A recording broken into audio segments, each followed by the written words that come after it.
नमस्कार दोस्तों, आज के हमारे इस वीडियो में हम आपके लिए शीतला माता के व्रत की एक पौराणिक कहानी लेकर आए हैं।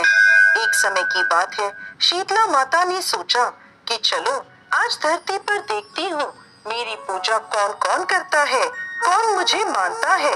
ऐसा सोचकर शीतला माता धरती पर राजस्थान के डूंगरी गांव में आई। माता शीतला गांव की गलियों में घूम रही थी। तभी एक मकान के ऊपर से किसी ने चावल का उबलता हुआ पानी नीचे फेंका। वो पानी शीतला माता के ऊपर जा गिरा, जिससे माता के शरीर पर फफोले पड़ गए। शीतला माता का पूरा शरीर जलने लगा। वो गांव में इधर उधर भटकने लगी और कहने लगी, अरे मैं जल गई, मेरा सारा शरीर जल रहा है, कोई मेरी मदद करो। लेकिन गांव में किसी ने भी माता की मदद नहीं करी। अपने घर के बाहर एक कुम्हारन बैठी थी। उसने देखा कि वह बूढ़ी माई बहुत जल गई है, उनके पूरे शरीर पर फफोले पड़ गए हैं और वो अपने शरीर की तपन को सहन नहीं कर पा रही। तब वह कुम्हारन बोली, माँ तुम यहाँ आकर बैठ जाओ, मैं तुम्हारे शरीर पर ठंडा पानी डालती हूँ। तब कुम्हारन ने उस माई पर एक करवे से ठंडा ठंडा पानी डाला और बोली, माँ मेरे घर में रात की बनी राबड़ी रखी है, तुम वो खा लो। जब उस बूढ़ी माई ने वो ठंडी राबड़ी और दही खाया तो उसके शरीर को ठंडक मिली। तब वह बोली, बेटी मेरे सर में जुएं देख दे। जब कुम्हारन माता के सिर से जुएं निकालने लगी तो उसने देखा कि उनके सर के पीछे भी एक आंख है, जिसे देखकर कुम्हारन डर गई और वहां से भागने लगी। तब वह बूढ़ी माई बोली, रुक बेटी, डर मत, मैं भूत प्रेत नहीं हूँ, मैं तो शीतला देवी हूँ। तब माता ने अपना असली रूप धारण कर लिया। माता के दर्शन कर कुम्हारन रोने लगी। माता बोली, तू क्यों रो रही है? कुम्हारन हाथ जोड़कर माता से बोली, माता मेरे घर में चारों तरफ दरिद्रता है, मैं आपको कहाँ बिठाऊं?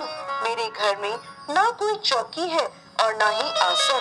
शीतला माता प्रसन्न होकर उस कुम्हारन के घर के बाहर खड़ी गधे पर बैठ गई और एक हाथ में झाड़ू और दूसरे हाथ में डलिया लेकर उन्होंने कुम्हारन के घर की दरिद्रता को झाड़कर डलिये में भरकर फेंक दिया और बोली, बेटी मैं तेरी सच्ची भक्ति से प्रसन्न हूँ, अब तुझे जो भी वर चाहिए मुझसे मांग ले।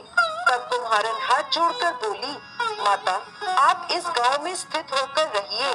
जिस प्रकार मेरे घर की दरिद्रता आपने दूर करी है, वैसे ही जो भी व्यक्ति फागुन मास की अष्टमी पर भक्ति भाव से आपकी पूजा करे, आपको ठंडा जल और ठंडे भोजन का भोग लगाए, उसके घर की दरिद्रता आप स्वयं दूर करें। माता ने उसे तथास्तु कहा और बोली, तू इस करवे का जल अपनी झोपड़ी पर छिड़क लेना, कल सारे नगर में आग लगेगी लेकिन तेरी झोपड़ी नहीं जलेगी। ऐसा कहकर माता अंतर्ध्यान हो गई। कुम्हारन ने ऐसा ही किया। रात हुई तो सारी नगरी में आग लग गई, पर कुम्हारन की झोपड़ी बच गई। यह देखकर नगर के राजा ने कुम्हारन को बुलवाया और उससे पूछने लगे, कुम्हारन सारे नगर में आग लगी लेकिन तेरी झोपड़ी कैसे बच गई? तब कुम्हारन ने राजा को शीतला माता की कृपा की सारी बात बता दी और बोली, मुझ पर शीतला माता की कृपा हुई है। उस दिन से राजा ने पूरे नगर में ऐलान करवा दिया कि अब से शीतला अष्टमी के दिन किसी भी घर में चूल्हा नहीं जलेगा और हर घर में शीतला माता को बासी भोजन का भोग लगेगा। हे शीतला माता, जैसी कृपा आपने उस कुम्हारन पर करी, वैसे ही इस कथा को कहते, सुनते और हुंकार भरते सब पर करना। जय शीतला माता।